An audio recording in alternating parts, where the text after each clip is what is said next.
things move fast in Did football. they? So yeah, I mean, a couple of days before I signed, I wasn't sure what was going to happen. So yeah, like I said, things move fast, but happy to be here. And making your debut today? Yeah, excited. You know, I was saying to some of the boys, coming away on this trip almost makes it easier, you know, because everyone's out of their comfort zone, so it's easier to bond with the group and everything. So I'm feeling really comfortable and ready to play. And as you make your debut, and it's only been a short period of time, how quickly have you been able to take on Graham Potter's tactics and ideas in training and feel like you can implement it tonight? Well, Graham's made it really easy for me. The way he explains his tactics, you know, he really simplifies things, but also I've played under a few managers. So, you know, you have to learn quickly, you have to adapt, and yeah, I'm ready to go. And you're happy playing either as a wing-back or full-back, so you're versatile down that right-hand side. Today, you've got that, I think the creativity of Everton is quite a potential challenge for you as well. So do you feel that you already understand that balance of your position today? Yeah, of course. You know, we have a game plan to combat their attacking ability, but like I said, I've played a lot of games, I've played in a lot of formations, so you know, you use your brain on the pitch to work things out. And how important is that creative side of your game, creating chances for your teammates? Yeah, you know, that's one of my favorite roles. So, you know, I like attacking, I like creating things, and I like being involved in attack, you know, despite being a defender. So, yeah, I like to do more than just defend. Carl, we really appreciate your time. Thank you so much. We will let you go. I think you're going to do a bit of a substitution for James Tarkowski, cool. So I'll take that from you. Thank you So much, and All good the best. luck on your debut for West Ham United. Carl Walker-Peters joining us. James Tarkowski, thank you so much. Come on in. We're live. Thank you so much for joining us, James. You're on the bench tonight, so didn't quite make it for the weekend with the injury, because that's been a theme, hasn't it? Injured defenders for you guys so far. Yeah, it has. Yeah, we've lost a few numbers, and we don't have many anyway. So piecing a few together to get back outside today and get the minutes into the legs, and hopefully a few more bodies and a few fit bodies from the start of the season. It was a tough game against Bournemouth, especially in that second half. What were your reflections overall? I thought I played really well first half. It was a new shape for us. I thought we set up well.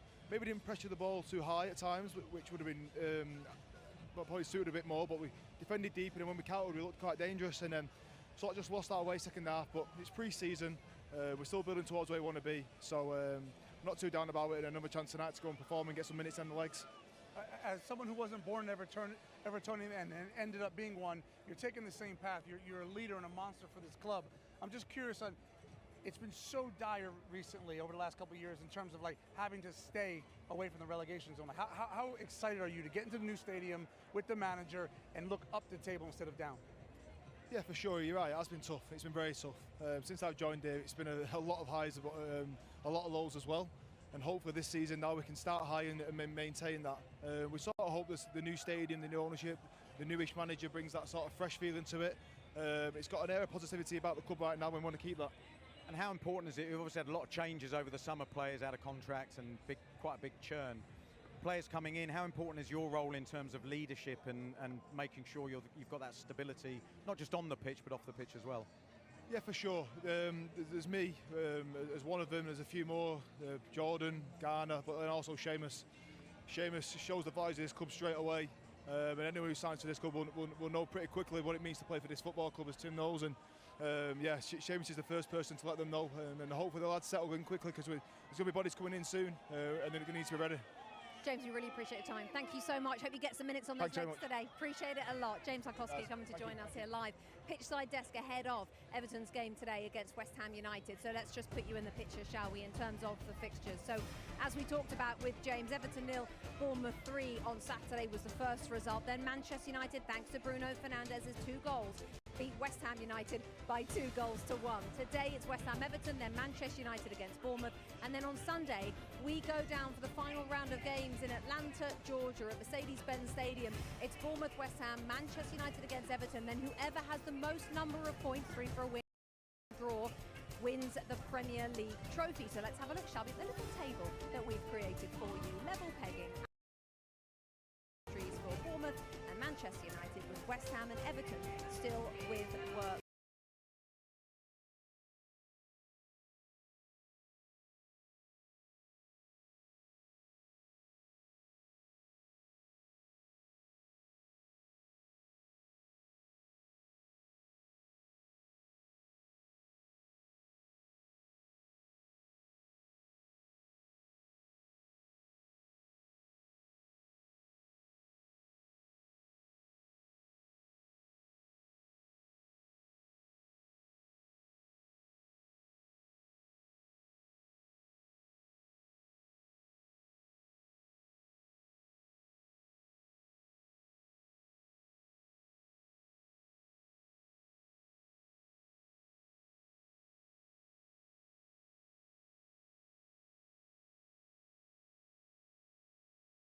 Joe Spate in the tunnel. Graham, there's a real buzz around Chicago. The West Ham fans had their tailgate a few hours ago. How's the week gone for you? It's been good. We're happy to be here. It's a fantastic city. Really, really nice.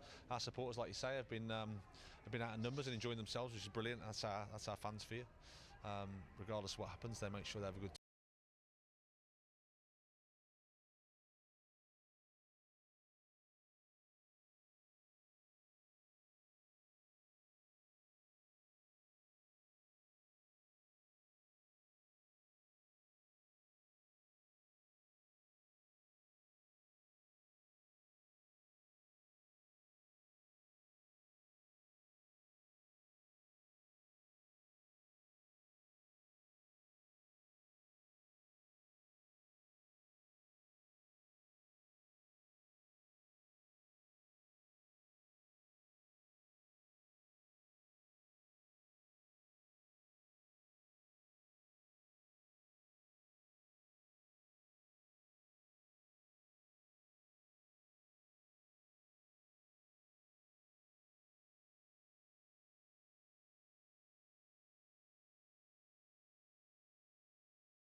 We'll try and bring him along at the right time. 2 years ago, just over 2 years ago, you won a European trophy with West Ham. Long term, is that an aim for you with Everton now? Well, the aim's to try and grow Everton back to where it's been, probably where it was before. Hopefully we were regular sort of qualifiers for European competition. So I hope we can do it again. I had a great time at West Ham, I have to say. You know, the European with 3 years in Europe there. So I hope I can do that at Everton now. And how has Chicago been, this wonderful sporting city? Chicago's been terrific. We've not had much chance to get out and about. We're on a sort of short trip here at the moment, but everybody who I've spoke to is really enjoying it. Good stuff. Thank you very much. Thank you. Cheers. See you later. Well, if it's about anything pre-season, it's about substitutions, Graham Lasso, because there's a few. Well, there certainly are. Look at how many West Ham have got compared to Everton. Obviously, the standout players, Fulkrug, in terms of him being that lead striker for West Ham's important. Jared Bowen on the bench, and Wan-Bissaka. And for Everton, you obviously got Tieno Barry, the young striker who impressed when he came on the other day, and Charlie Alcaraz, James Garner, all experience that David Moyes can rely on as the game wears on. So city number 2 of our summer series tour is right here in Chicago, Illinois. West Ham against Everton is your first game. Let's hear from our commentary team for that match. Robbie Earle is alongside John Champion. Well, 16 days, Robbie, to the start of the proper Premier League season, but this is an important part of the build-up. And we're at a fascinating stage already because we've got two sides here, West Ham and Everton, with so many similarities. Both lost a bundle of players, struggling to fill the gaps, chasing the same players in the transfer market, one place apart in the Premier League at the end of last season, and they've both lost their opening game. So where are they both at? Really interesting, John, you talk about that, because I think of these two teams in a similar way. There's a big six, we know that. But both of these teams would believe they should be best of the rest.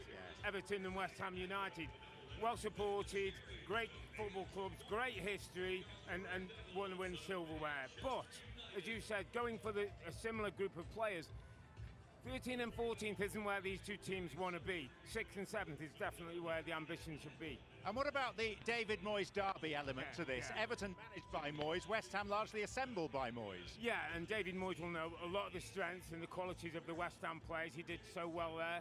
But I think right now David Moyes' attention is on his Everton team. Things haven't been going particularly well. They've scored 1 goal in 3 friendlies so far. That was against Accrington Stanley. So he's definitely going to want to get his team up and firing and getting ready for the start of the season. Yeah, a friendly in name only, really. This is important for both these sides, and it's about time that we gave Graham Potter his seat back, I think. Yeah. Gentlemen, thank you very much indeed. Well, it is a little rainy here in the Windy City, but if you've got a poncho, then you are all set. Soldier Field is filling up. Back in a moment.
Sky Sports.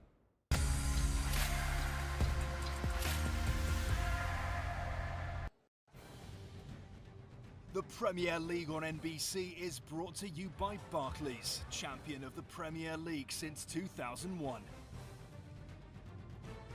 Summer Series welcome party at the Guinness Brewery last night. All 4 Summer Series managers were in attendance for a Q&A. Not often that happens. And the manager second from the left there on your screen, David Moyes. Don't forget this first game, bit of a David Moyes derby. He was a West Ham United manager over 2 stints, managing 261 games, as Joe was talking to him about winning, of course, that 2023 conference fee.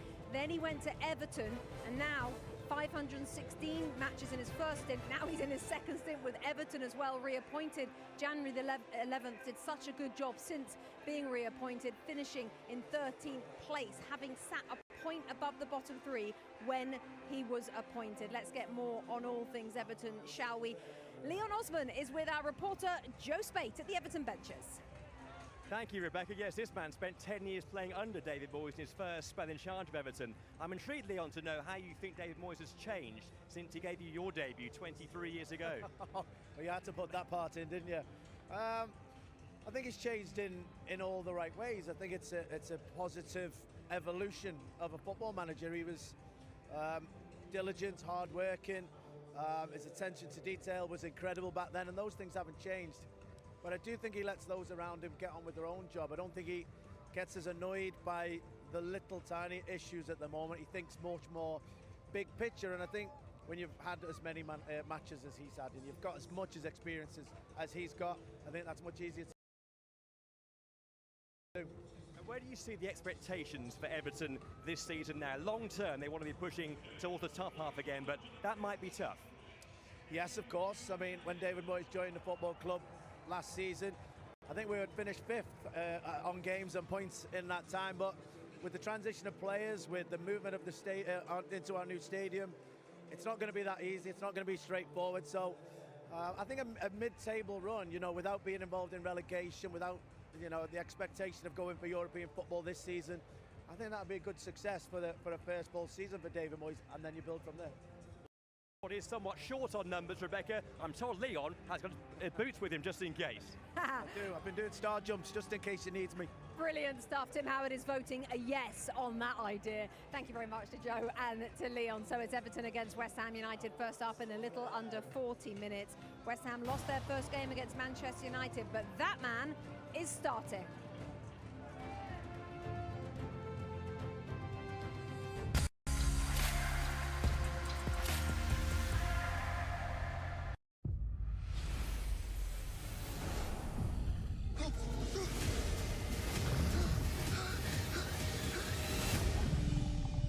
Everything we know about dragons.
NBC in February at Super Bowl 60, but before that, preseason coverage begins tomorrow with the Hall of Fame game in Canton, Ohio, as the Chargers take on the Lions. Coverage begins 7 Eastern on NBC and Peacock. And speaking of the NFL, the Men in Blazers show tomorrow has a very special guest over opening weekend, none other than 7-time Super Bowl champion Tom Brady, who is also minority owner of Birmingham City. Look at Roger's face, he just loves him. Don't miss it, August the 17th, that is, at 2 p.m. Eastern on Peacock. Now, Premier League clubs are enjoying themselves on this side of the pond, seeing New York City going to baseball games, meeting fans, but they've also been involved with local communities as well. Last week, Graham Potter and some of his players visited Washington Elementary School in Kearney, New Jersey, to mark the launch of the state's new soccer development program. A special day for a group of young soccer fans getting to train alongside West Ham players. And talking of West Ham players, or should I say former players, delighted to be joined pitchside by Anton Ferdinand and Jonathan Spector. Guys, so nice to see you both. We're going to talk West Ham in a second, but I just have to let the viewers know that the man next to me came third on Dancing with Ice. On ice, not with ice. On ice. Graham, I think, maybe with ice, because Graham, nearly 20 years ago, came... Last. Last. I was dancing in ice. And Anton, by the way, out of all the footballers that's ever done Dancing on Ice, the best. Oh yeah, of course. Well, he's got, you know, quick feet. I'm sluggish around the ice rink You as were well a as a football fullback. pitch. He was a centre half. I'm Well, not I'm sure just you've got trying to- any excuses. Okay, well done for that. Well by the way, done, well done. that was Thank this you. year. All right, chaps. Let's talk about West Ham United. That first game. How did you feel it went? I think it served its purpose. I mean, as you spoke before it's about fitness. Yes, you wanna get into that winning feeling and you wanna get that winning mentality. But again, there's positives for us to take. A couple of the young boys came on in the second half and really changed the metrics of the game. You know, they played with intent, they played forward, and they gave us energy, which was really, really good to see. But Jonathan, it is about fitness, of course, and Anton said that. Rio Ferdinand told us that as well. But you go and lose 3 games at the summer series with what, a week and a bit to go after that until the season starts. That's not a good feeling going into the new season. So how much is it also about just making sure that doesn't happen? Yeah, absolutely. I think we've all been part of teams where we have a fantastic preseason, go into the season, and it doesn't start so well. And on the flip side, we've had a really poor preseason, and then it just kind of clicks once you get into the middle of the season. So, you know, I think there's a bit of a mix there, but at the same time, there's a really good opportunity, I think, for some of the young players today. Obviously, the manager, Graham Potter's chosen a few guys to start that are a little bit younger, and it's a really good opportunity for them to kind of make their stamp on the team and hopefully get into the team going into the season. Anton, you guys have been such a big part of this football club, but when I look around the States, you do an amazing job of connecting with the American fans. As you've been out and about, what's the hunger been like for the summer series for the Hammer fans? I think it's been really, really good. I think the fact that we adopt what we do back home, where we go into communities and we're really community driven. That's what we lead with, and the fans out here have really taken to that, you know, and we know when you're in a community, people gravitate to you more and they stick with you and they're really, really loyal. But the West Ham fans out here, I must say, have been fantastic. And Jonathan, are you actively involved with West Ham regularly? I know you have a role, and you have had a role at Atlanta for a long time in terms of their recruitment. Are you still in contact with the club, and do they support you in any of the sort of second part of your career, shall we say? Yeah, absolutely. I think that's one of the strengths of the club as a whole. I think Anton kind of touched on it. It's a club that's always out in the community. It's a family-oriented club, and so I've always felt connected to it and felt part of it. And so even after, you know, leaving many years ago, I've always still been connected to the club. And so many of the people that were there when working there when I was there playing are still there today, which is fantastic to see. Anton, talking about some of the young players today, the likes of Freddie Potts, Sandy Irving, Kalen Casey, Callum Marshall. Have you seen much of them? Yeah, I have, and what a great occasion. Yeah. You know, I made my way into the first team through pre-season. We all know as footballers, you know, pre-season is a place where you can actually grab a place in the team with both hands. These boys have got an opportunity today, and I think, listen, if especially Freddie Potts, if he does what he done when he came on, the manager's going to have a tough job in his hands, because he's chomping at the bit. He's had a good season last year on loan. He looks ready. I hope he continues to prove that, because West Ham, we pride ourselves on bringing young players through. So it's fantastic to see them out there today. Thank you, chaps. If only if it was winter series, he could get his ice skates out, couldn't he, Graham? And teach me a few things. Teach you a few moves. That was what we're going to campaign for, winter series, Premier League. Thank you, gentlemen, so much. Wishing West Ham luck today. Jared Bowen, of course, was the man with the goal against Manchester United at the weekend, with his right foot as well. He's all smiles as he warms up here at Soldier Field. Back in a minute.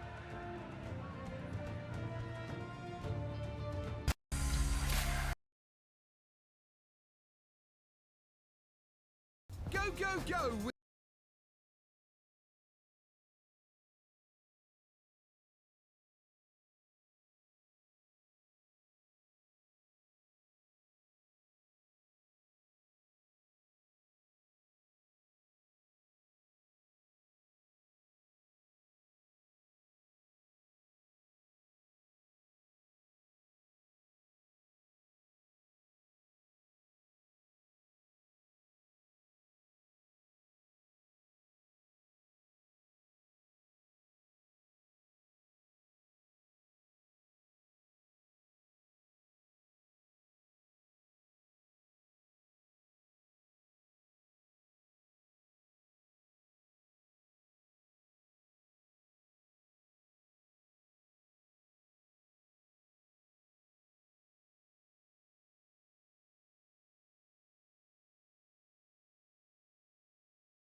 Great atmosphere here at Soldier Field. It is starting to fill up. The rain has stopped, and would you believe the sun has come out? That, though, has been the theme all day here in Chicago. It is either boiling hot or chucking it down, as we say. You're overdressed now. I'm totally overdressed now.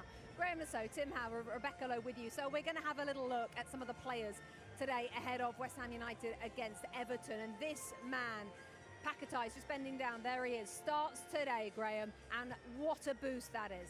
Yeah, absolutely. He's such a maverick player, as you call them, that sort of creative number 10 who has the freedom to try things, is amazing at sort of looking over their shoulder and playing those tricky little passes that are impossible for opponents to read. A joy to play with. Just speak to Jared Bowen, who said, you know, as soon as he came in and he saw the way he touched the ball, the way he controlled the ball, and the way he moved the ball, it impressed him. And it's just these players, particularly in the Premier League, where it's so competitive on every metric, those unique talents are the players that unlock opponents, and you need that to create chances for your team, and everything has to go through them in the creative sense.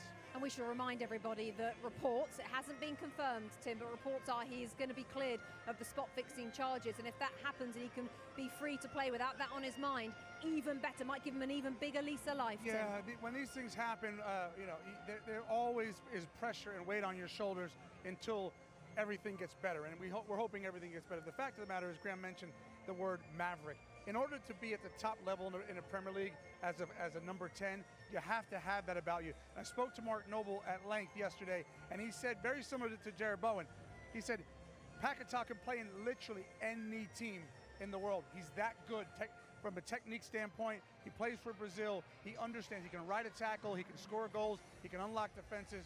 Super talented. Let's talk about another one of the new signings for West Ham United. The full name is El Hadji Malik Diouf, but they're going to go with just Malik Diouf. And we watched him in training, didn't we, Graham? And you were impressed. Oh, straight away. His pace, his timing of his runs, his ability to arrive at the right time. And when you're playing as a wing-back, and I've had quite a bit of experience of that myself when I played, you can find yourself the wrong side of every move. You can either find yourself a little bit too deep or a little bit too far ahead of play when play up is building up. And you have to learn, and I think for a young player it's harder, but you have to learn really quickly where to position yourself in order to be an outlet and be patient. He does that really well. His athleticism is going to be really key to him developing in that role. He's really young, he's got great athleticism, and he's got a good coach who can help him develop. Tim, you moved to England at the age of? 23. Okay, so this guy is 3 years younger than that. He's already left his home country of Senegal and moved to Norway, and then Norway to Slavia Prague, and then to East London, and now on tour to America. I mean, just give us an insight into being that young and having to deal with that much. It's so difficult, and the interesting thing is, against the other day, I thought he looked sheepish. And what I mean by that is, there's just so much going on in the Premier League game, as you know, Graham. He's going to come good, and what I want from him, and I'll speak for Graham here, when a winger gets lined up at the fullback, if he gets the ball 10 times, I want him to drive at the fullback 10 times. If he loses it, no problem. Because what the fullback doesn't want is for him to drive at him. And so he'll learn that about the Premier League. He'll get the ball in the wide area and have a license to go. I think he's going to be a special player. He just needs to play a little bit more free, and that will come. And if you drive at a fullback in the Premier League, the fans absolutely love you. That's actually what gets bums off seats, certainly. In terms of the ins and outs for Everton, we know David Moyes wants more. Today it was confirmed, or I think yesterday actually, Adam Asnu, the defender, has come in for $11 million. He's not in the squad, though, today. As you heard David Moyes talking to Joe Spate, he's not going to be ready for a little while. Tiano Barry's on the bench, $37.5 million plus add-ons for that young striker. Charlie Alcaraz, we'll talk about him in a second, and plenty of players out of contract. Very little money coming in except for Neil Maupay, loan to permanent for him. Everybody else out of contract. But let's talk about Charlie Alcaraz, Tim, because Maverick maybe could be a name you could use for him, because he's got something, hasn't he? Something different. Yeah, it's interesting you say that. He has it, and we haven't quite seen it, maybe in glimpses. With David Moyes, when you look across all of his teams, they're built from strength to strength from the back, and then they have 1 or 2 match winners. They don't have a ton of them in the team.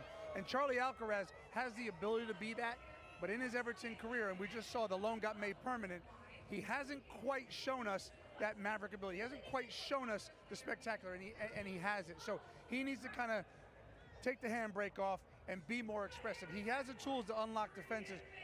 We want to see more of that. David Moyes is going to need to see more of that. That's why he brought him in permanently. Yeah, $18 million, like you say, 2 goals, 3 assists, and 15. It's not terrible, but it's not breaking any records. Were you a bit surprised they kept him? No, I wasn't, because I think he has got that ability to become a special player. He's on the bench today for Everton. If I'm him, I'd be there with a notebook taking notes about Lucas Paquetá. Right. Because that's who he wants to become, who he needs to emulate in order to get the best out of him. He's definitely got the ability, again, these link players in forward positions. You've got to be able to look off your shoulder and play passes in behind as defenders are closing you down. That skill is really hard to find in players, that awareness. But if you can achieve that, you unlock stuff for your teammates, but yourself. So that pass around the corner and follow to then create chances. That's such a key attribute. It's going to be really important for him to develop. To be fair, Tim, they don't have a lot of unlockers, but Iliman Ndiaye does do it. Maybe not week in, week out, but he has the ability, right? Yeah, he's the one. He's the one. When you look at all the different players that Everton have, he's the one that you can say, if you get him the ball, he's likely to maybe create a bit of magic. Moyes likes his wingers to stay wide, but with certain players, and Ndiaye is one of them, he'll give him a license to roll inside. And when you watch him really specifically today, he's got tricks in the bag. He likes to step over the ball. He likes to make defenders try and wrong foot them, make them embarrass them a little bit, but he has the ability to give and go, get in the box and finish. One of the very few Everton have. Yeah, and they're playing wing back, so he has that license, as you say, to come inside a little bit more. The link up in that first half in their first game was good between Alcaraz and him, and he's a really creative player. As you said, he is the unlocker of all unlockers in this not many locks Everton team. It's a good theme, Graham, and you're just keeping it going. 9 goals, which was a club high last season. He, would you say, is sort of top 3 most important players in this Everton team this season? Absolutely. You look at Jordan Pickford, Tarkowski, who we had at the desk, and Ndiaye. Those are the ones, and maybe Beto you throw in there, but those are the ones who are going to be counted on to win matches for Everton Football Club. Everton lost the opening game in the summer series, didn't they, against Bournemouth by 3-0 on Saturday. Today, in a little over 20 minutes' time, they take on West Ham United. And with Dominic Calvert-Lewin having left, the pressure falls squarely on the shoulders of this 27-year-old. Tim just mentioned him. Beto starts today. We have a special guest from the NBA coming up next.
Premier League fans arriving at Soldier Field for the first game, West Ham against Everton, and delighted to be joined by the Chicago Bulls forward, Matas Buzelis. Here at our desk, we are indeed getting you a few steps just shortly to raise you up there, Graham. Matas, okay, big soccer fan, big football fan.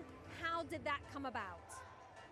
I don't know, honestly. My father kind of introduced me to those more highlights. It's kind of tough to watch full games because of the time zones, but I'm a big fan of football.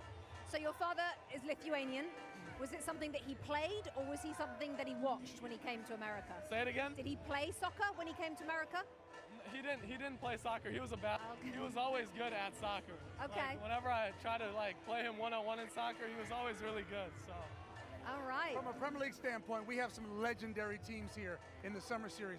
You play for a legendary team in the NBA. What type of pressure does that bring for a young player?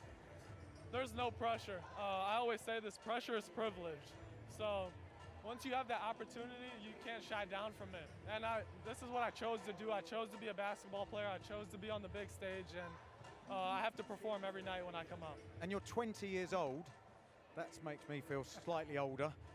In terms of your development as a basketball player, if you were a football player, I would be saying these are the things you need to work on physically, technically. In terms of a physical, I'm amazed how physical basketball is, how athletic basketball players are. Yeah. What sort of work do you do to sort of get your feet going and get those short steps in? Is that all done off court and in training? Yeah, so it always starts from when you're younger. Everything starts from when you're younger. So me and my father always worked on my footwork, me being faster, stronger. Right now my development is mostly in the weight room. So and then the basketball comes second for me. But the weight room is like, I'm prioritizing that this season for me to get stronger, for me to stay lower, because you have to be everything. The low man wins in basketball. So but everything starts at a young age, I'd say, for basketball. So you're telling me I've got a chance then, because I'm not that big. Very low. You are very low. Steve Nash, big name drop, said the same. He used to work down here because everyone else was working up there. You'd be perfect. I don't know how you didn't make it into the NBA. Talking of which, the new season matters for Chicago Bulls upcoming. How's it looking? What are the targets? Well, the target is always to win. I always think big. I always dream big. And we want to win an NBA championship. That's the goal. That's the goal.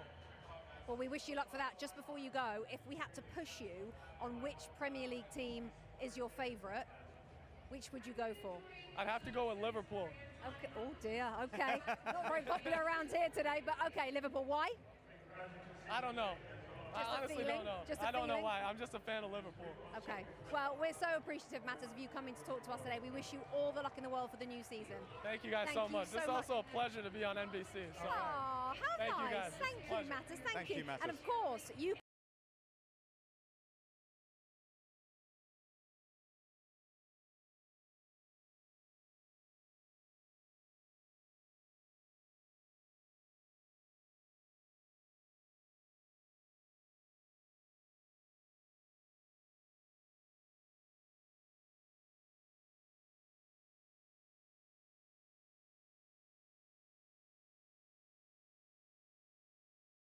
I think, yeah, maybe. Let's give it a go. I don't think so. I just don't think so. All right, chaps. I want to talk a little bit about West Ham United against Everton. We were talking to Anton and to Jonathan about the importance of getting a result. They are very much about fitness.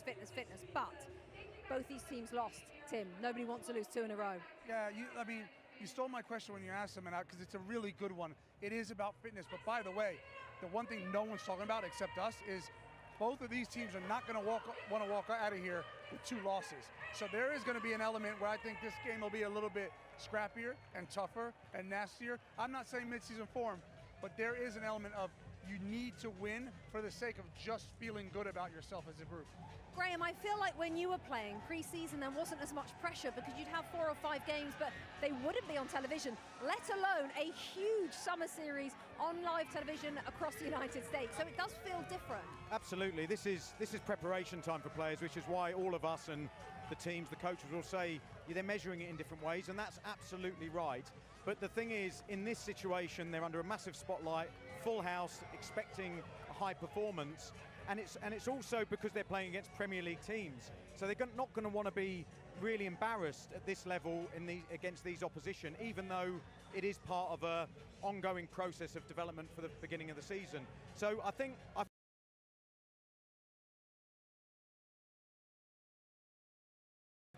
there's a little bit more pressure, if you can say that, on Everton because the 3-0 loss. And they couldn't take away as much as West Ham could have taken away from their game, despite losing to a good Manchester United team. What about things like giving away secrets, Tim? So set pieces and corner, those sort of situations. Are they going to be just super bland? I do think so. I mean, when you watch trainings, you talk to managers, they don't want to give too much away now because the season is so important. This is important, but if it's the top secret set piece or it's a certain formation style, they will not want to give that away. The season starts in 2 weeks and 2 days. Who are you going for today in this first game? West Ham. West Ham United for you, Tim? Well, I think it's going to be Club? tight, but I think the onus has to be on Everton. I think they have to get a win, yeah. Okay, both of them after a victory after defeat on Saturday. It's West Ham against Everton. So that first day of the season will be at Anfield. Liverpool against Bournemouth on Friday, August the 15th. Then we go to Molineux. We'll be over the pond for all of this. It's Villa, Newcastle, Brighton, Fulham, Sunderland, West Ham, Tottenham Hotspur against Burnley, and then from Molineux we will bring you Wolves against Manchester City. Then from Wolves we go back up north to Old Trafford and we build up to the two early games on that Sunday, August 17th.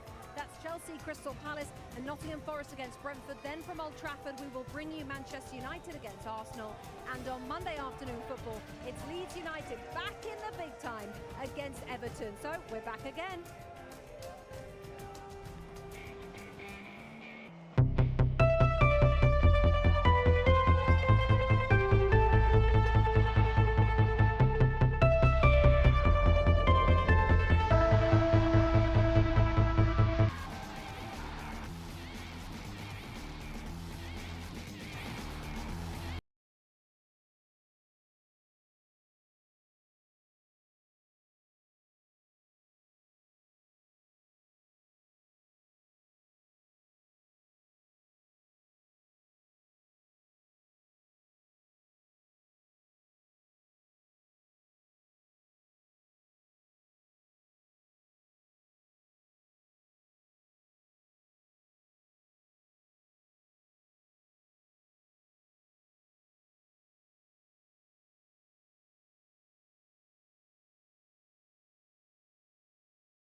The Premier League Summer Series has hauled its wagons and its teams to the windy and today, for the most part, rather wet city of Chicago, Illinois, at a pair of games in one of the great galleries of American sports, Soldier Field. It was a World Cup venue back in 1994. It is the oldest stadium in the NFL. It's a place that relishes its spot in history whilst also embracing the chance to host clubs from across the Atlantic in a sport that has long had a genuine foothold in this city. The Chicago Sting, a significant force in the old NASL in the 1970s, and of course Chicago Fire, prominent from the early days of Major League Soccer. Support for both these clubs and indeed the upcoming teams playing in the second fixture, Bournemouth and Manchester United, evident around the city the past couple of days. 450 of Everton's fans enjoyed a cruise down the Chicago River last night, whilst West Ham have had a vessel steaming up and down the waterways with their anthem "I'm Forever" blowing bubbles, blaring out of the loudspeakers. Quite a few similarities, Robbie Earle, between these two sides and where they stand at the moment, both beaten in their own fixtures. Both have lost a significant chunk of their squad, both struggling to fill the gaps, both, it would seem, chasing the same players in the transfer market. So that adds an extra layer of intrigue, I think, to this. Absolutely, and when you talk about the league and talk about the clubs outside of the Big Six, there's teams like Bournemouth and Fulham and Brentford who've got their game together. So the likes of West Ham United and Everton certainly have got some work to do. Well, this is how these games fit into the overall picture. Of course, those two opening victories for Bournemouth and Manchester United at MetLife in New Jersey. Today we kick off with West Ham against Everton, and we follow up with Manchester United looking much better than the tail end of last season in their opening game here. They take on Bournemouth, the other winners from last weekend. And then we conclude at the splendid Mercedes-Benz Stadium in Atlanta this Sunday with Bournemouth playing West Ham, and then a Northwest derby of sorts between Manchester United and Everton. And there will be a winner of the Premier League Summer Series crowned come Sunday evening in Atlanta, Georgia.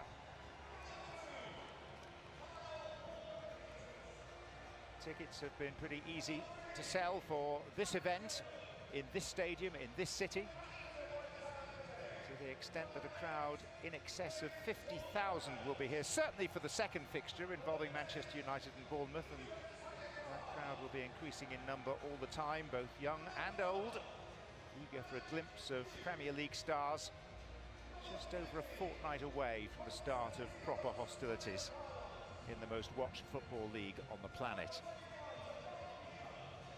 The familiar colours, the claret and blue of West Ham from the East End of London. And for Everton, the deep royal blue, a proud club, very successful team historically, 9 times champions of England, but not since 1987. West Ham more a cup team, Everton with 15 major trophies, as well as those 9 league titles, 5 FA Cups, and the Cup Winners' Cup of 1987. They're about to embark on their 72nd consecutive season in the top division of English football, relegated just twice in their history. James Ward-Prowse, the skipper for the day for a much-changed West Ham, making his way out to the mouth of the tunnel, ready to march out. And there are these parallels between the two clubs at the moment, separated by just 1 place at the end of last season in the Premier League. Both have lost a considerable number of players. Both are battling manfully to recruit, struggling to fill the gaps left behind, and in some cases they are going head-to-head to land their transfer targets. And of course both lost their opening fixtures. This regular venue for soccer, Chicago Fire of MLS have adopted this once again as their regular home. And the playing surface looking excellent. No concerns over that today.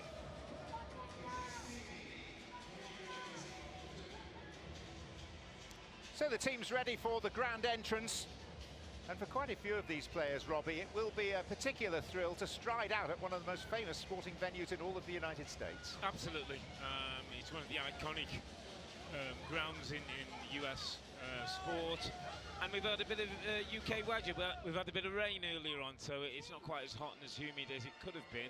So good chance for the players to get a really good 90-minute workout under the belt. Yeah, West Ham out there, good and early, ready to march forward. A whole host of changes for them compared to their opening fixture. We'll run through the 2 lineups for you shortly. 8 alterations on their team sheet. Everton don't have as much room for manoeuvre. They've come here with a relatively small squad of 23.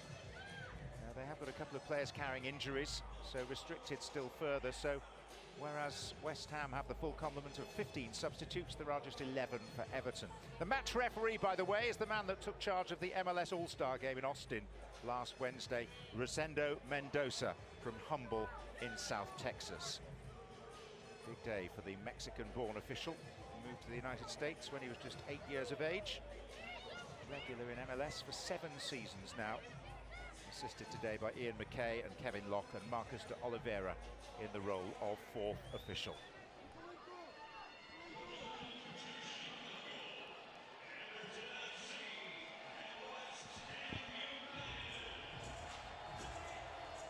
So to the big booming announcers, welcome.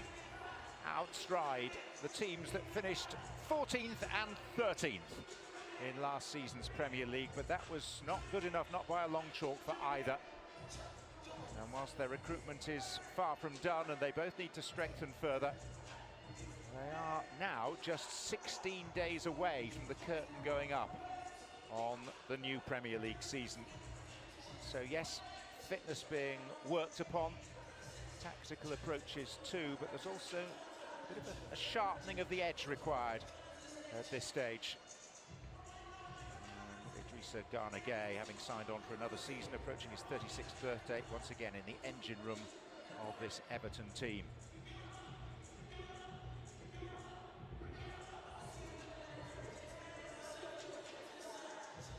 So they line up for the Premier League anthem, and Robbie Earle, you can guide us through this West Ham team, which has one significant inclusion. Yeah, and that's at number 10, Paquetá. Great news for the West Ham players and fans to see him back in the starting line. It's a back three that sees Caelan Casey, a young man, 20 years of age, England under 20 international in the back line. Malik Diouf on that left-hand side, we'll keep an eye out for him. And up top, Callum Marshall's a Northern Irish international. And not so much manoeuvre for David Moyes and Everton. No, he's returned with the back three system, but Michael Keane comes in, Travis comes in for Jordan Pickford in goal. Patterson and McNeil will give the width on either side. An interesting Harrison Armstrong, who started the pre-season well, played against Accrington Stanley and Blackburn. He gets to start, a very poised young man, and Beto leads the line with 8 Premier League goals. And in terms of the substitutes, a whole host of names, 26 names on their caption, but James Tarkowski back after hamstring surgery for Everton. Yeah, certainly for Everton. Tarkowski, if they can get minutes under his belt before the start of the season. Alcaraz can bring skill, and we're all looking forward to Tino Barry, the 22-year-old French signing, $35 million from Villarreal. Certainly one of the traits of David Moyes as a manager over many years in the Premier League now is that with younger players and players new to a club, they have to be not just ready, but almost more than ready to be thrown in. Yeah, he's one of those managers who you have to build the trust between him and the way he's going to play, and the discipline and the responsibility that's required in a David Moyes team. So, you know, hats off to Harrison Armstrong, who has now shown that in a couple of friendly games he can hold a place, and I think he has the respect of his teammates. David Moyes, who has been a manager now for more than a quarter of a century, a 23-year span in the Premier League with a brief foray beyond to manage Real Sociedad in Spain. 716 Premier League matches in the dugout. Only Arsene Wenger and Sir Alex Ferguson have taken charge of more Premier League games. Alongside him there is trusted lieutenant of many years standing, Alan Irvine. Confirmation of the match officials led by the Texan, Rosendo Mendoza. Big week for him with the All-Star game in MLS just 7 days back.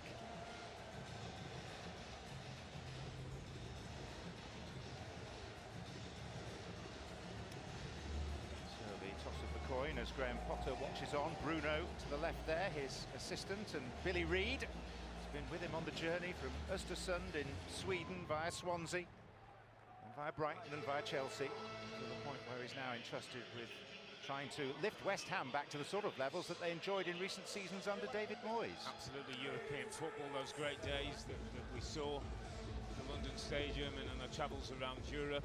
This is a club with ambition. This is a club that wants to be back up there fighting for the bigger trophies in English football. Possible to say which side starts as favourite today? I would say slightly West Ham. I think if you think how they finished the second half of their game against Manchester United to how Everton finished the second half of their game against Bournemouth, it'll be West Ham who will be slightly more confident they can get the result. So a huddle for the Hammers, whilst Everton are lining up already in formation.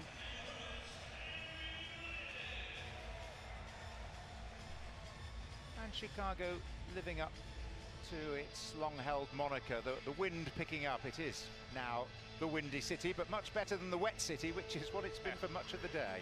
Absolutely, but it was perfect conditions for the players now, and as I say, in pre-season, you want to really get the work in, you want to get those lungs pumping and get a good 90 minutes under your belt.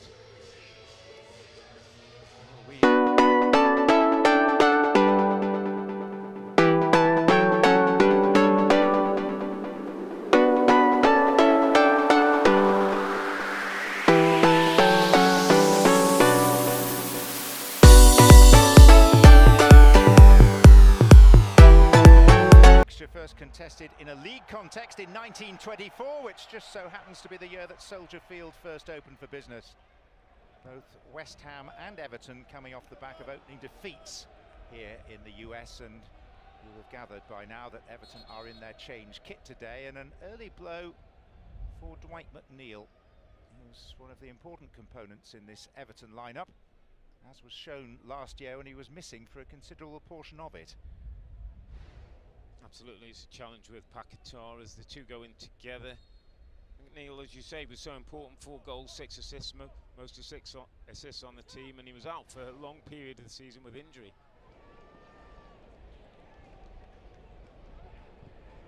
This is Malik Diouf, one of the new arrivals for West Ham, and Michael Keane.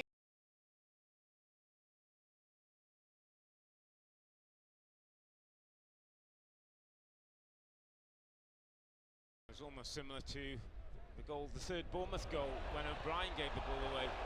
Adil Ajay. This time it's Marshall. Travers comes up with a decent save. Callum Marshall scored a goal against Grasshopper in West Ham's opening friendly in the Black Forest 10 days or so ago, and certainly has caught the eye pre-season. But he was presented with a gift opportunity there by Michael Keane. I think pre-season always gives the opportunity to young players who are away with the manager. He can see them interact with the first team, how he holds his own, how he's part of the jokes and the conversations, and certainly the maturity on the pitch.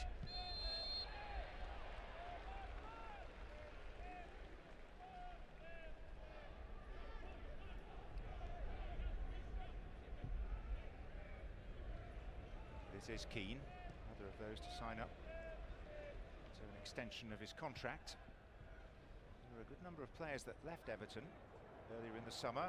They had 5 in on loan last season. 4 of those have departed, and Charlie Alcaraz's loan has been made into a permanent move.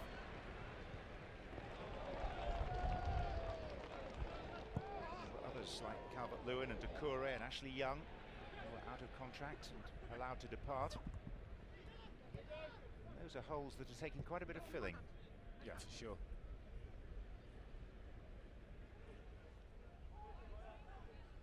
This is Freddie Potts playing at the base of the West Ham midfield. He's got real poise about him, hasn't he, Freddie Potts? Under his dad, Steve Potts, was a great servant to this football club, played against him a number of times, but he looks like a real class act in there, very comfortable in possession. Steve Potts, who often ended up playing at centre-back, even though he was far from the tallest. I think he was only 5'8". McNeil.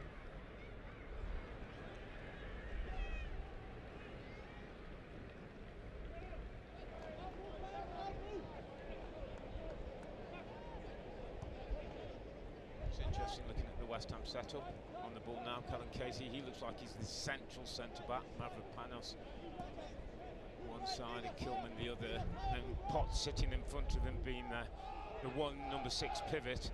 It's interesting, Paquetá, number 10, already doesn't look like he's got a set position. It almost looks to me that Graham Potter's gone, go and use your football IQ, go and use your brain and your quality to cause this Everton team problems. Marshall. Diouf. Scott Andy Irvine, who was tripped.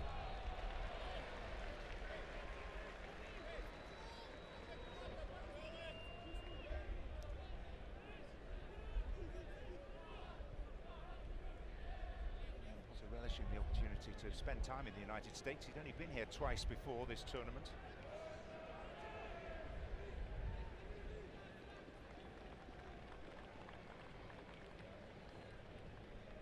An early opportunity for one of the set-piece maestros of the Premier League to show his wares, James Ward-Prowse.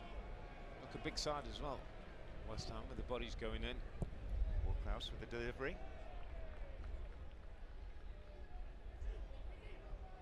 Casey. Mikalenko to McNeil.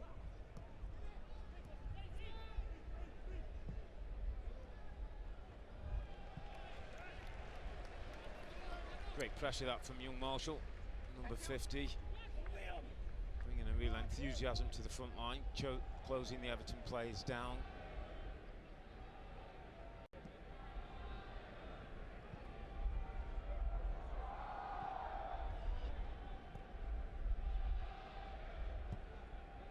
Paquetá. In a flash was Irabunum.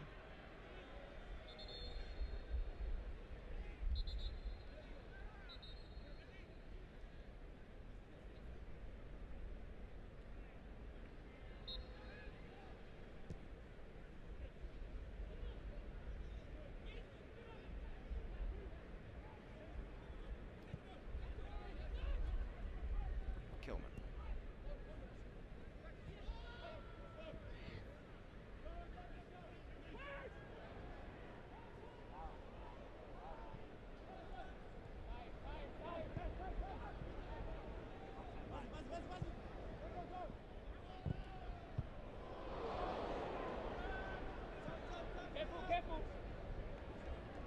Plenty of signs of ring rustiness. Yeah, early on.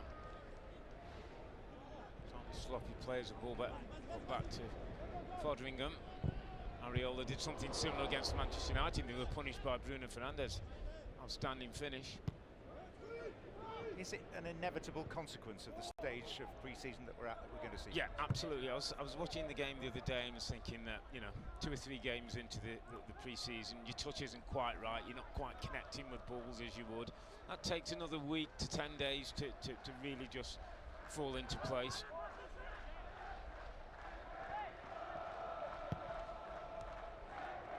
Irabunum. Ndiaye.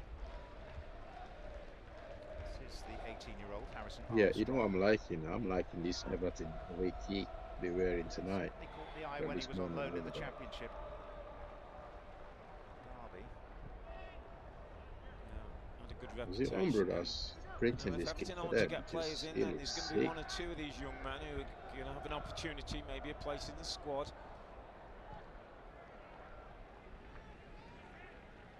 Jake O'Brien.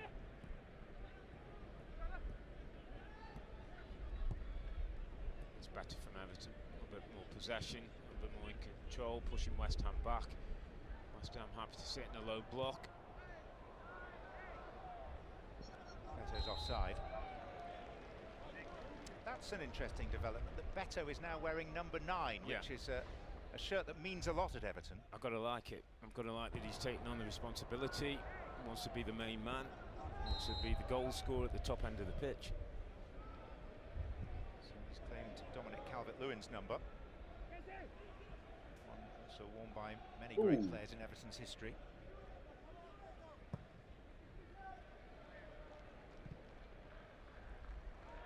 He's not yet confirmed as the squad numbers for Beto is so strong. when it begins in earnest in 16 days' time, but a pretty likely guide.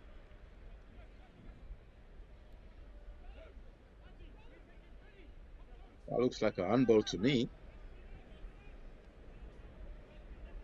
West Ham begin their season with a trip to the northeast to face Sunderland, newly promoted, on the opening Saturday. And they've got games against Chelsea, Nottingham Forest and Tottenham. It's no VAR this series. We're not using VAR. I mean, you think they'll use VAR to improve themselves, away from home, especially Premier League refs. Particularly first half. Yeah. McNeil. Ndiaye, McNeil. Casey made the challenge. Questions being asked about possible handball, I think, in there. It was a good block, actually, young Casey, as the ball came across. reacted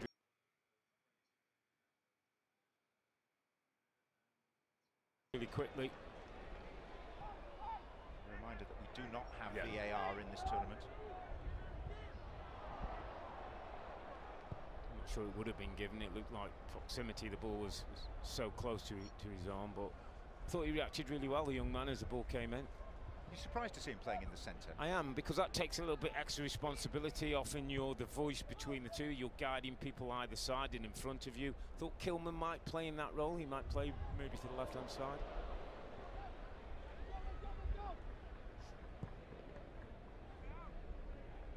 This away kit looks so classy. I'm not even joking. Everton away kit, it looks classy, man. Under FA Youth Cup for West Ham that won in 2023, where there's supposedly a number of young talented players. I think there's a bit of frustration that maybe we haven't seen enough of those come through. Ollie Scobbs obviously got into the team recently and done well last season.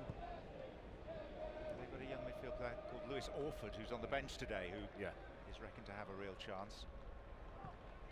Everton fans must be cooking, you know, this season with that jersey. That shirt looks good. Everton fans, you lot are cooking. Wow, that should be a yellow card there. Michael Key. About to start his 9th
1-1, and Paolo Di Canio, just got his down. One of iconic vision of last. And they summed up. Di Canio really was an incredible player, but he got.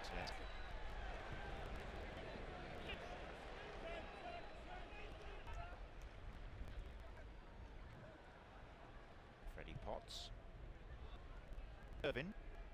Mavropanos. Gay. Patterson or Surrey Hope at them and won that as well.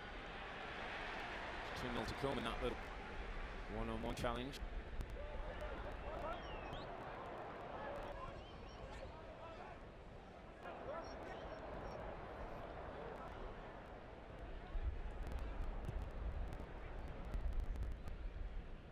Caleb Casey.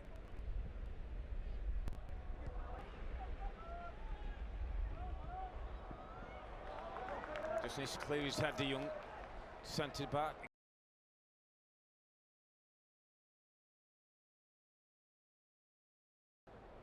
We've all been, and it's about making sure the next pass goes to the claret and blue shirt. Keep it tight, don't give the ball away, don't give the manager any reason to want to bring you off the pitch.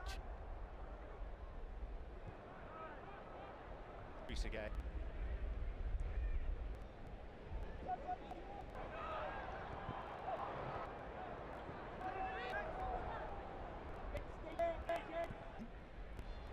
Juve.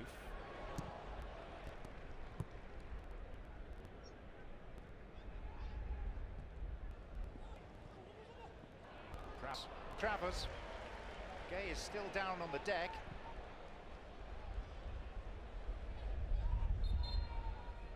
Two down, one from each side now. Just going to get, I think, with the challenge, the first challenge that came in. There's a challenge, I think it's Potts who just gone again going in on that original challenge.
See the ball squirms.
Welcome to Premier League half-time in our summer series, match day 2. At the break here at Soldier Field, Chicago, it is West Ham 1, Everton 1. As we welcome you pitchside, there is a party going on behind us and it is filling up nicely. Don't forget, a little bit later on after this game, it's Manchester United against Bournemouth. Graham Lasso, Tim Howard, Rebecca Lowe with you.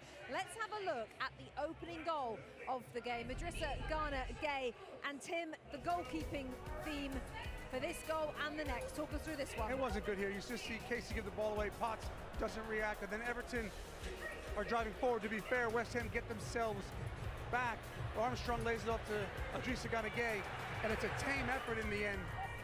You see the giveaway, no real reaction. But as they recover, just watch West Ham here in goal.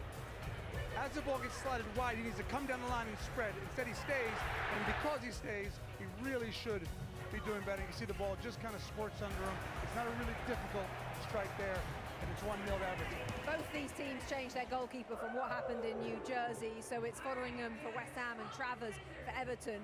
Of course, normally it's Areola for West Ham and Pickford for Everton, but it wasn't just the goalkeeper, there was errors, individual. Yeah, and it's what happens in modern football when you encourage players to play patterns from the back of the pitch.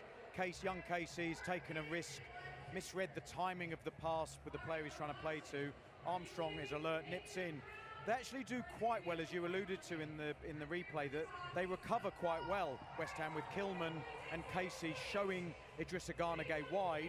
That then closes the angle down, and the goalkeeper should be saving that. So it's damage limitation at that point, and I think, you know, coaches like Graham Potter's always going to defend the player in making that mistake because it's part of the process. Well, especially as it's a young player, you have to be even more careful, don't you? Yeah, and the game's happening a lot quicker. Maybe at his level that he's used to, he can make that pass and everything reacts slower, but at this level, players are alert, really sharp, anticipating those sorts of passes and opportunities to get the ball. Okay, so that was 1-0.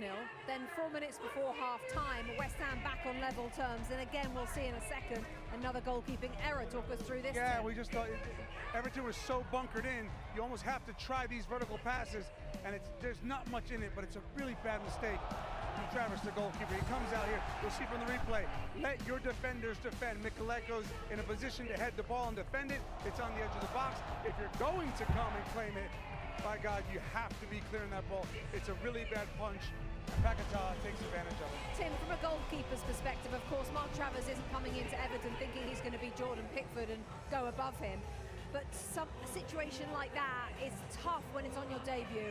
It's tough on your debut because it's really hard to recover, but those are really simple ones. That's bread and butter of goalkeeping. Has to get that right. Nerves? Well, I mean, I just maybe, yeah, a little lack of communication possibly with Mikulenko. Clearly he got, you know, brain freeze and decided he could have caught it, we were talking about. Could have done so many other things than what he did.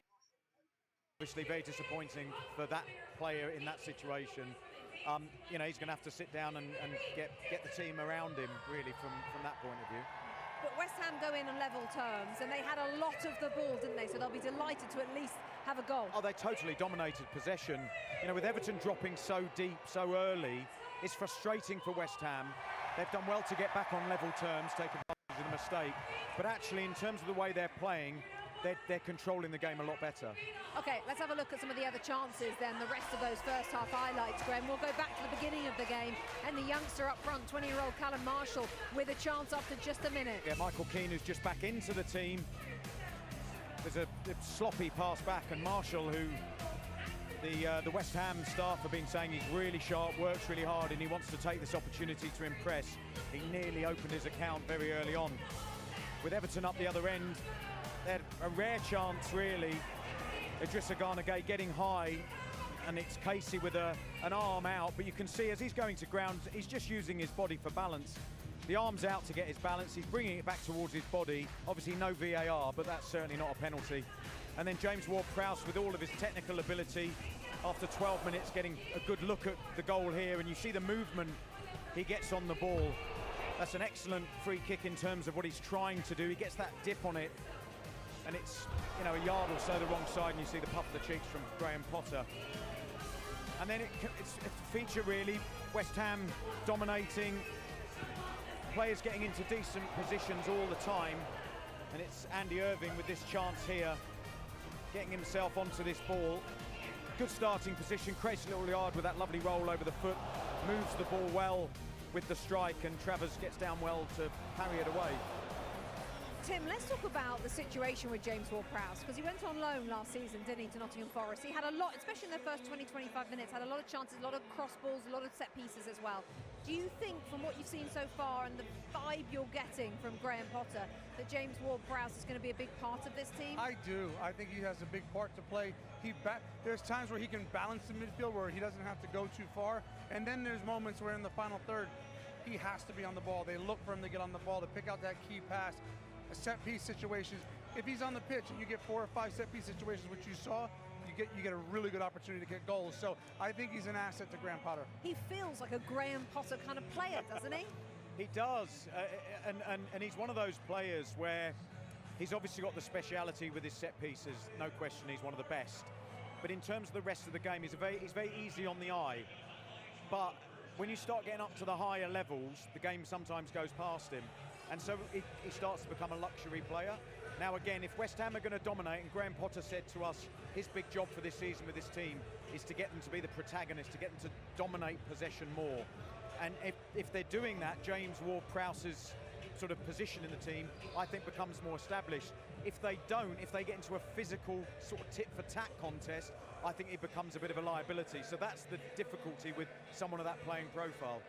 It sounds simple, just go out there and be the protagonist this season as a team, but how does Graham Potter turn this team into that? I mean, really, it's how they control the passages of play. So in certain areas, how you build up and how you build up through someone like James Ward-Prowse. He has to be the fulcrum of any build-up play, and they've got to work really hard on, when they've got the ball in certain areas of the pitch, where his position is, how to activate him and then get him playing, because that's when you get the best of him. But we all know how competitive, how physically demanding the Premier League is. So if you've got him in the team, you're negating a little bit that physical when you lose the ball in the transition, as they call it, and then sort of defend. Well, I think the fact of the matter is, in order to be the protagonist, which I appreciate what Graham Potter's saying, he's saying, look, this is what we're trying to get to. You have to have an identity, which they're finding, but you also have to be really, really good on the ball. And you have to trust. Mistakes like that, we saw today, and I know it's a young player.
game, and then you'll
McNeil.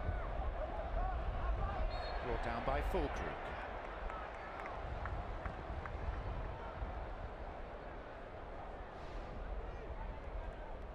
Season for Nicholas Fulkrug.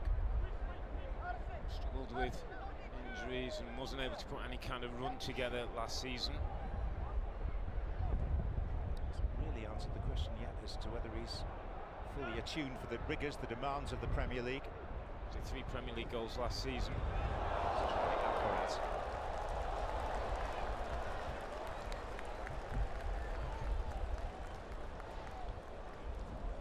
Dealt with the likes of Njai and Alcaraz on the pitch, so there's creativity for Everton. It's a nice 1-2 give and go with Barry, and then gets underneath it.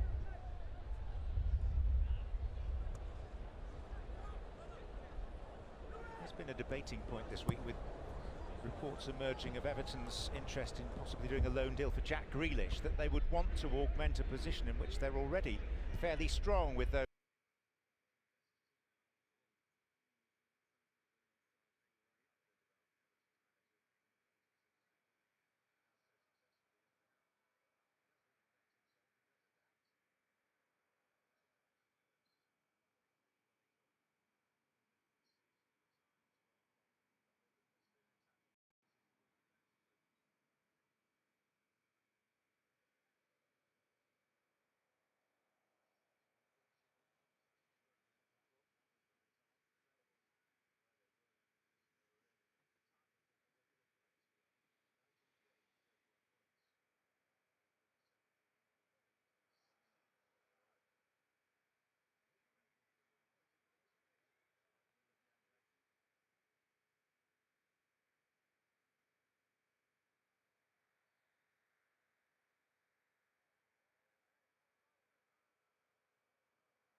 Upton Park.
Dwight McNeil.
still, and of course now we see how the tournament will go on, and hopefully we can win the tournament in the last game.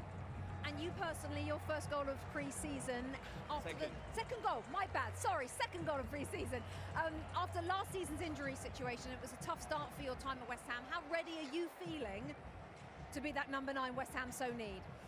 Yeah, I just try my best. I don't think about too much about the past. I try to be positive. I try to keep an eye on the future, and to be here to give my best to be the number 9 the team needs. And sometimes is it to score a goal, sometimes is it to be good in the pressing, to keep the intensity high, and I try to keep going. Congratulations on the goal and the win and your player of the match. Thank you, Nicholas. Oh, what a trophy. Thank you, guys. Thank you. Thank you so much. Appreciate it. Thank you. That's the sort of response that Absolutely. we need, isn't it? I love that he said that he corrected back to when he said my second goal of pre-season. You know, centre forwards and goals. You asked me about Chenna Barry. You know, what do I think of him?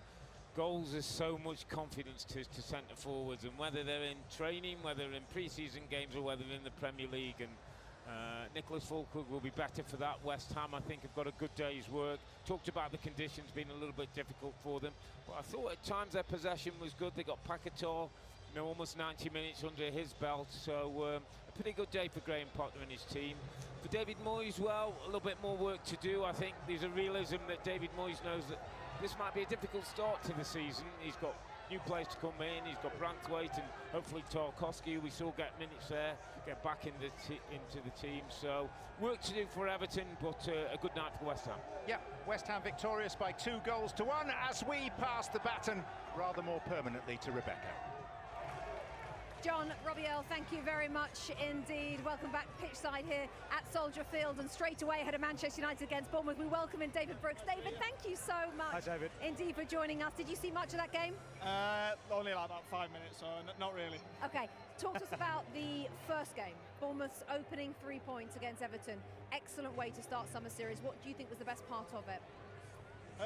Yeah, it was just obviously getting up to speed like fairly quick. We had a few friendlies before coming out here, and I thought that first half it kind of threw us off what formation they were playing, but I think once we got like that down and everyone knew what we were doing, I think we coped really well, and like I said, I thought we played really well. As we look at your team and the result that you got the other night, you go up against Manchester United, and on paper you think, oh, Manchester United should win, but that's out the door now. The way that your team is playing, do you feel like you can win tonight?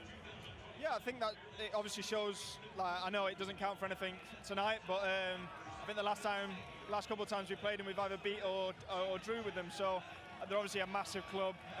They've made some new signings, so we think they'll probably be even better than what they're capable of being even last year. But yeah, we've got really good players in our team as well that are highly sought after from other clubs as well. So yeah, we're obviously going into it knowing that we can win, and that we're aiming to do that as well. And how are you feeling in terms of your own pre-season, your own personal training, but also how you're slotting in and evolving in Andone's system and formation?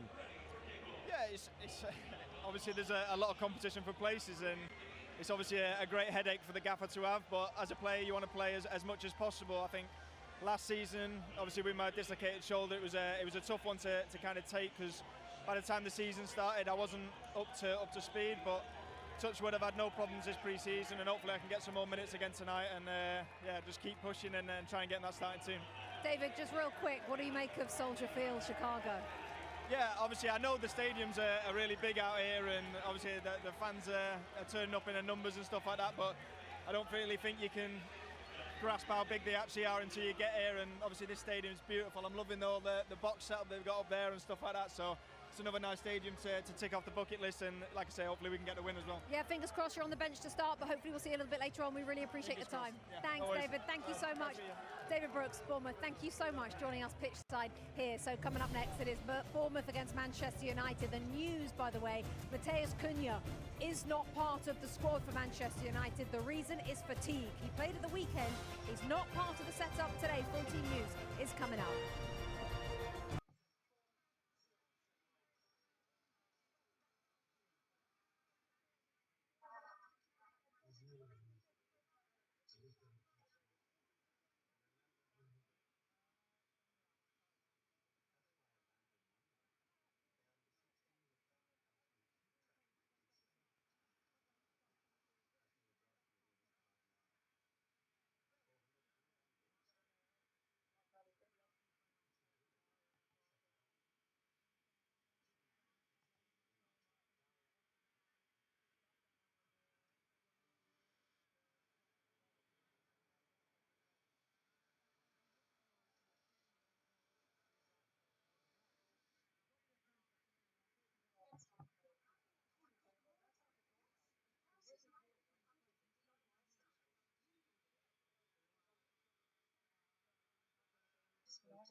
West Ham looks really good.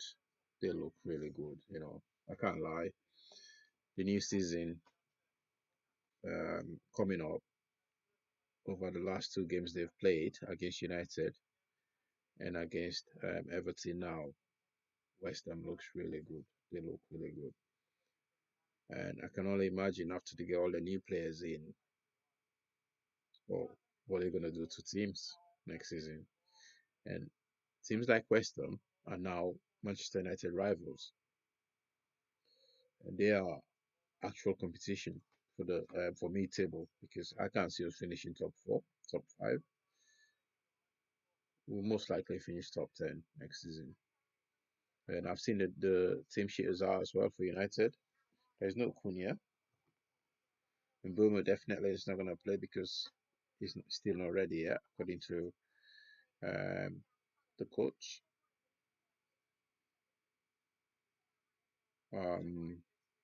But here we are. West Ham looks really good. So congratulations and well done for winning your game tonight. And they pushed us really, really hard during the first game. West Ham came back from behind. I mean, yeah, this game is coming up at 4 a.m. in the morning or 2:30. I don't know if I'll be able to stay awake. I think I'm just gonna put it on and let you roll and see what you guys say. But the team sheet is already out. Cunha. Is he on the bench? He's probably on the bench.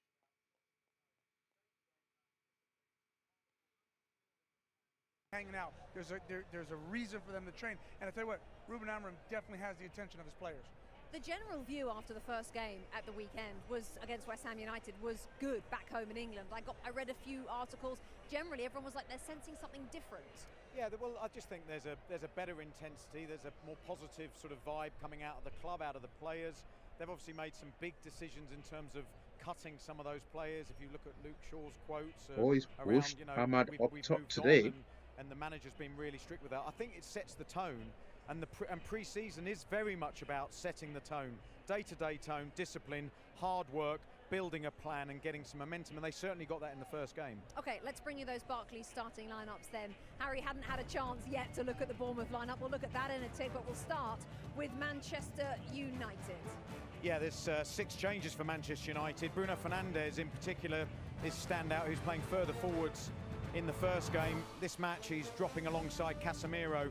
Excellent partnership in possession. I do worry about the sort of space around them with a physical Bournemouth side. Dorgu left wing back, and he's impressing me more and more that I see him. Dalot comes in on the right, and a real opportunity for Mason Mount, who's obviously under some pressure with Cunha coming in and Mbeumo, to get a start and impress the manager and start to link up with Hoyland in the 9 position. These are Premier League alongside players. These are not the high end of midfield. overseas players. These players didn't play in the Premier League. What is he talking about, fatigue? In the squad today, fatigue is the reason given. Still no Brian Mbeumo either. We're hoping to see him and hopefully Cunha again on Sunday down in Atlanta. Let's hear from the head coach Ruben Amorim talking to our reporter Joe Spade.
thanks for So watching. both these Let's switch teams over to with the United victories game. under their I'll see you belts in guys summer shortly. series so far, and this is Andoni Iraola's 1-11. Greg. Yeah, 5 changes for the team that beat Bournemouth last weekend, but it's a solid and really strong identity team that Bournemouth have. You've got James Hill, who was very good as a centre-back on Saturday, moves into midfield, so we'll see how he plays in that position. He's a versatile player alongside Marcus Tavernier. Soler comes in at left-back, who's an exciting physical player. And then the interesting one for me is Philip Billing. He didn't start the game, he was out on loan last season, did very well in Italy, and he's back, and not only has he got a starting position, but he's the captain for Bournemouth as well. Evil Nielsen starts again up front. Let's hear from their head coach. Here's the Bournemouth manager, Andoni Iraola. Andoni, good to see you. Going after a really good start, a good win in the first game. This might be your biggest test of the summer series tonight.